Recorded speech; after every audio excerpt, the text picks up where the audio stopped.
G'day, my name is Dainsy and I have a brand new shiny cabinet table saw. It's the Sherwood 12-inch heavy duty cabinet table saw with the 30-inch fence rails, because size does matter, especially in my shed. I could not physically fit the 50-inch in here.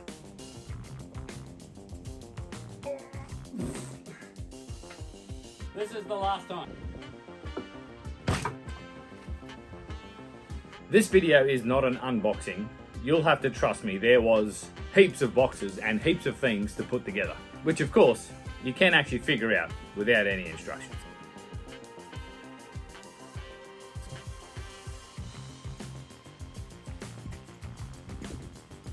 Spending a bit of time putting the machine together, let me get to know all the bits and pieces and the killer features, like this quick release riving knife switcheroo. Perfect to make me use the guard and the overhead dust collection a little bit more. I have this brand new saw. I thought I would treat myself and the saw to some brand new timber, some nice and shiny form plywood, rather than starting out a massive session of pallet wood abuse. To set the scene, I work with recycled timber and mostly pallet wood. But for now, this video has nothing to do with pallets, okay?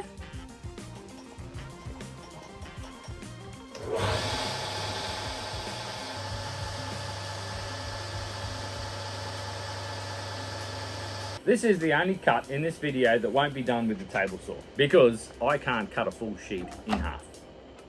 Okay, so here we go. This is the very first cut on this table saw, believe it or not. I want to start ripping this form ply down into usable stock as I get used to the big orange beast. The obvious next up project is an outfeed table, of course. This project needs heaps of these slats, and it almost looks like a stack of pallet wood, except they are all square, flat, not skewed or bowed, and have no nails with them. It is a beautiful thing. Who knew? Something else I did recently was sell my compound miter saw with no regrets. But that does mean that all the cuts from now on need to be done on the table saw. And that is going to make my brain start to think about my workflow very differently. And I must say, having a miter gauge set perfectly in a cast iron tabletop is a magical experience that I have never had before. I am happy I have check squared multiple times and the saw is ready to make many cross-cut cuts. Another obvious project will be a cross-cut sled. I will need a means of performing repeatable cuts that exceed the rip cut capacity of this saw.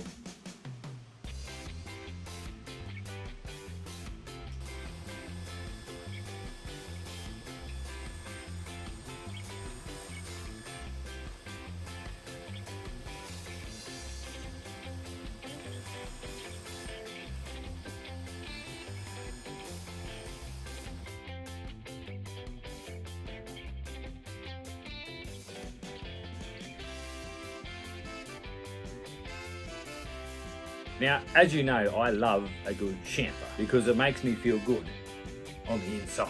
And because I have so many chamfers to do, the table saw will be the most efficient. I also don't have a router table anymore, which is another obvious future project. As well as the form ply looking very flash with a chamfer, this project can't have any sharp edges.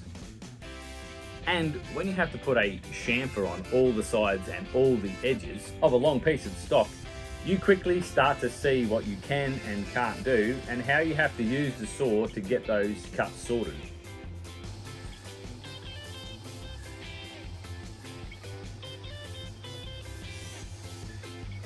Also, this saw comes with a digital angle finder thing. I've not read the instructions or dialed that in just yet, so stay tuned. For now, I have two blades, an all-purpose general one, mostly for ripping, and the second one, which has a flat tooth grind. This is essential for cross-cut joinery, so you get a nice, flat and clean gluing surface on all of your joints. And you can dodge the chisel once again. I have many of these joints to cut, and again, getting to know what I can and can't do with the long stock without a cross-cut sled or removing the fence, which I don't want to have to do, very often, if at all. Sneaking up on lines, setting stop blocks, figuring things out on the fly was a bit of fun, to be honest. And it is the best way to get to know a new machine.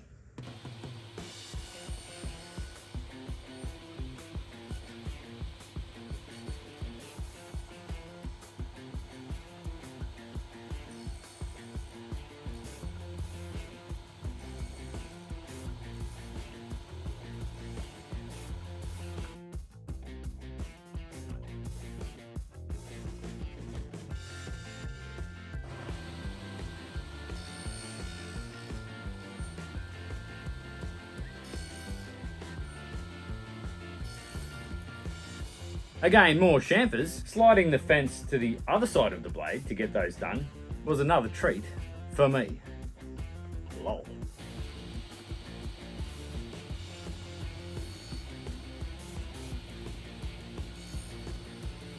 So here is all the pieces of this form ply project.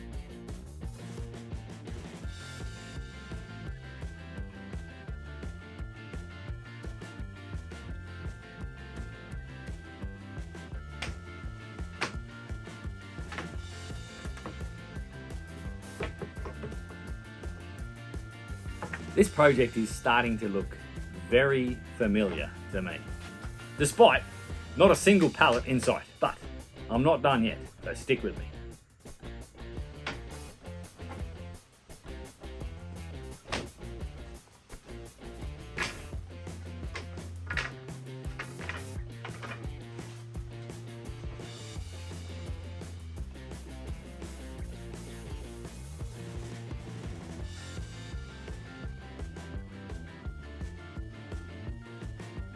Time to start assembling. However, I just realised I missed a few parts that are needed for a future edition, which may or may not be some drawers. Don't know yet. So more ripping, joint making and chamferisation was quickly required.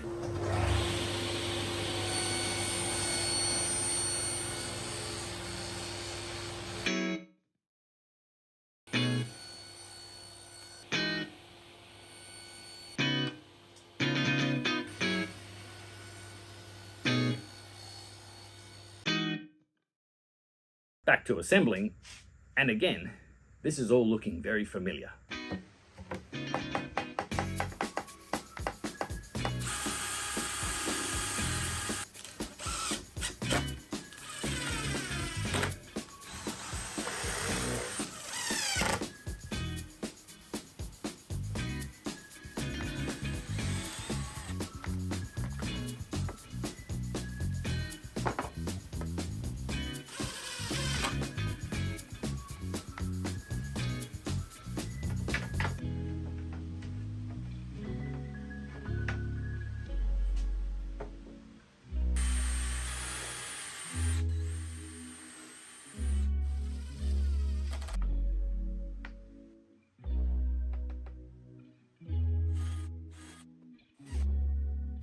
Alrighty, here it is. The most beautiful, aesthetically pleasing, square and true, chamferized pallet that you'll ever see. And if you're going to make one form ply pallet to test out your new Sherwood cabinet table saw, you may as well make two form ply pallets. And if you're going to make two form ply pallets, you may as well make a form ply pallet bed.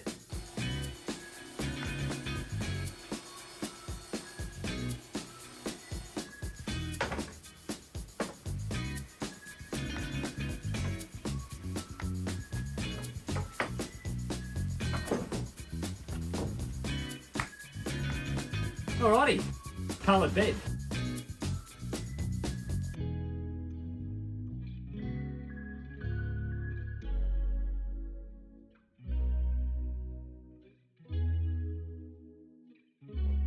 Thank you very much for watching. Don't forget to like this video and subscribe to the Timbecon channel, where you are going to get to know a heap of Aussie makers this year. And once you're done here, feel free to go and check out all of those people's YouTube channels as well, like mine at Dainer Made.